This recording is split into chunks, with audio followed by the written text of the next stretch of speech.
এ জব্বার তুই তো দাঁড়ায় রয়েছিস কেন মনি?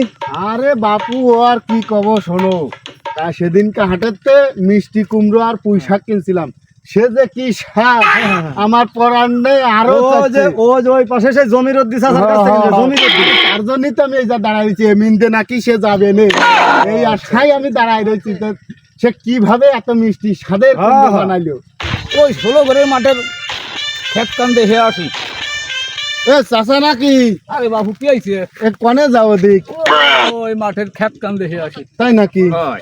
আসলে এই যে সেদিনকে হাটে যে মিষ্টি কুমড়ো আর পুঁই শাক বেচলে বাপু আমার পরানটা শীতল হয়ে গেছে। ওরে সর্বনাশ, এত যে মিষ্টি আর এত যে স্বাদ, আমার বাড়ির সবাই আরো করছে যে আরো কেন আরো কেন। বাবু অত টাকা পয়সা নাই, কিনবো কি দেখাও। তুমি কিভাবে বানাইলে এই জিনিসটা আমার একটু কও না।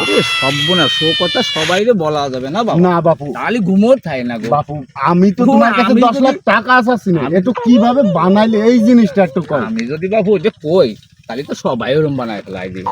আসলে সবাইরে তো আর আমি করছি নে, তুমি আমারে টুক করে কও, কানে কানে কও, কানে কানে কানে কানে কও। শোনো তাহলে কও। আরে বাবু ওই যে ওটা দেখো না যে আমাদের এই যে খালকুলিয়ে যে একটা টয়লেট ছিল না আমাদের বড় বড়, ওই টয়লেটটা গত বর্ষে আর কি ওই ধরে যে পরিবর্তন করেছি। তো ওই গুড়টা তো পুরনো হয়েছে, ওই গুড়বার ওই যে দুটো গাছ লাগাই থুয়েছিলাম, ওই পুঁই শাক আর কুমড়ো গাছ। ওই স্বাদ হয়েছে তোর কি হলো? আরে বাবা তোর কি হলো? আরে বাবা তোর কি হলো? আরে গুড়, আরে তোমরা কাই